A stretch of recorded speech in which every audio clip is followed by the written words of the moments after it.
Olá, meninas do oitavo, sejam bem-vindos a mais uma aula. Hoje a gente vai falar sobre exame de sangue, essa aula vai ser bem curta e eu vou passar um trabalho para vocês relacionado a esse conteúdo. E então vamos iniciar? Então, por que os médicos às vezes pedem aos pacientes que façam o exame de sangue? Bom, essa resposta, gente, é muito simples, né? Justamente porque os exames, eles conseguem responder muitas coisas. E através desses exames, o médico ele vai detectar doenças naquela pessoa e também vai obter informações sobre as funções orgânicas que aquela pessoa está exercendo. Então, só de olhar para uma pessoa, um médico ele não vai detectar se aquela pessoa está doente ou não, só de olhar. Ele precisa investigar. E uma das formas de investigar é através do exame de sangue, né? Toda vez que a gente vai fazer o nosso exame de rotina, querendo ou não, o médico ele sempre pede o exame de sangue. Então, existem vários tipos de exame de sangue, né? Existem aqueles exames que são específicos e, na verdade, um deles aí que é bastante comum, que os médicos eles pedem, é o chamado hemograma. E o hemograma, ele é um exame mais geral, permite saber aí, por exemplo, se uma pessoa, na verdade, está com anemia, né?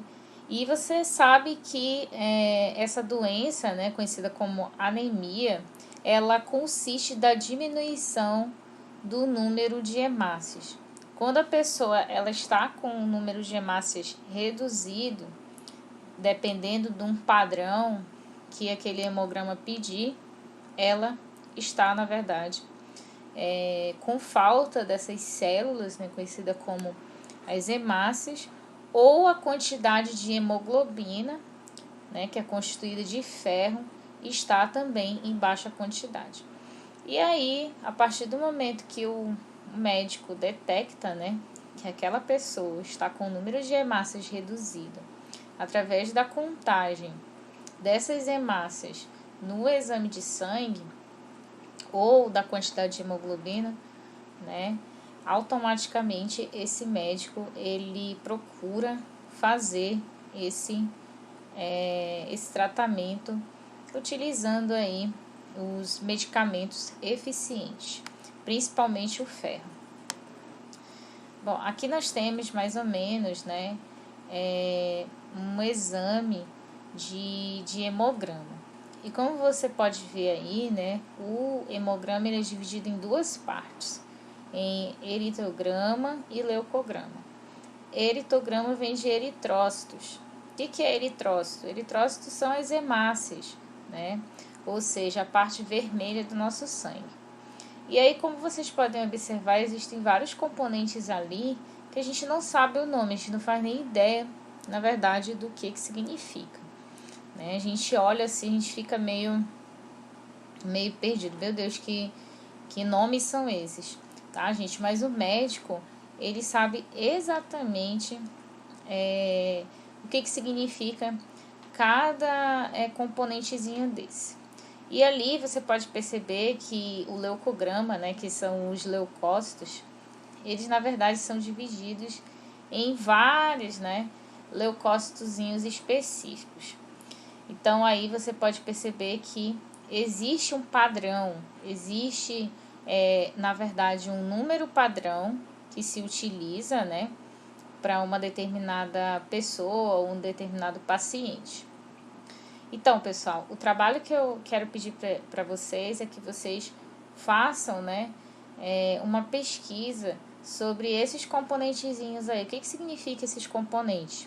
Por exemplo, você pode escolher, eu quero falar sobre a hemoglobina. Aí você escolhe que você quer falar sobre a hemoglobina, né, que está ali dentro do tópico de eritograma.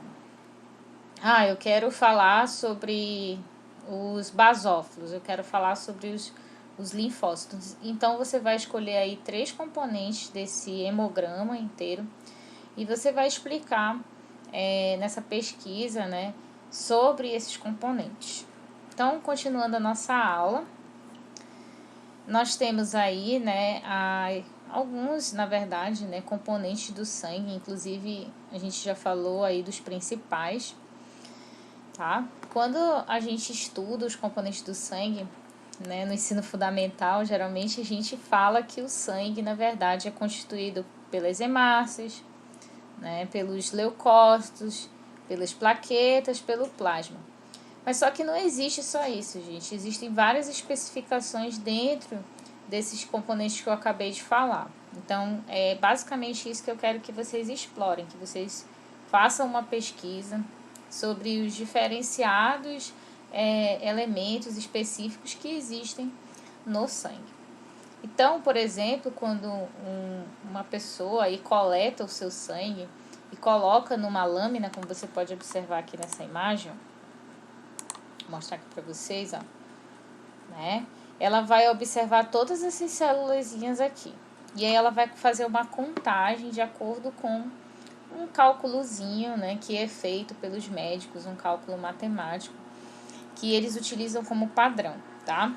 Então, isso aí já é da área mesmo da medicina, da enfermagem. Então, basicamente, o médico ele sabe exatamente qual é a quantidade adequada, né, de hemácias, por exemplo, que tem que ter no seu sangue, qual é a quantidade de leucócitos, qual é a quantidade de plaquetas e assim por diante.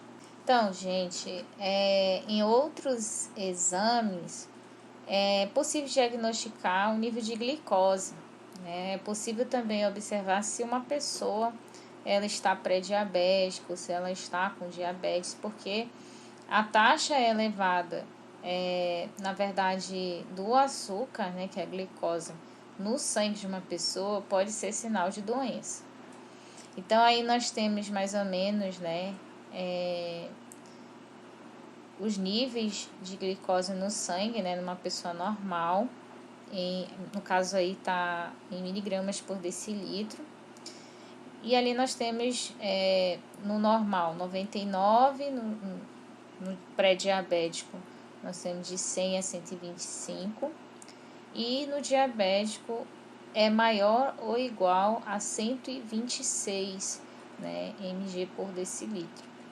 Então, o diagnóstico sempre precisa de um segundo exame, porque às vezes o primeiro pode dar um erro. Então, para confirmar realmente é feito um exame, 2 ou até 3, para realmente confirmar se aquela pessoa está diabética. Há ainda exames que podem indicar, né, que são aqueles exames específicos que eu falei no início, que podem indicar se uma pessoa ela está com AIDS, né, ou se ela é portadora de HIV, ou se ela possui algum outro tipo de doença como a sífilis, que é um tipo de doença sexualmente transmissível. Então, pessoal, na próxima aula a gente vai falar aí um pouquinho sobre as hemácias, né? Por enquanto a gente só sabe que elas transportam o oxigênio, mas a gente vai, na verdade, entender aí um pouquinho mais sobre ela especificamente. Eu espero que vocês tenham gostado da aula e qualquer dúvida sobre a atividade, né, sobre o hemograma, por favor, entre em contato comigo.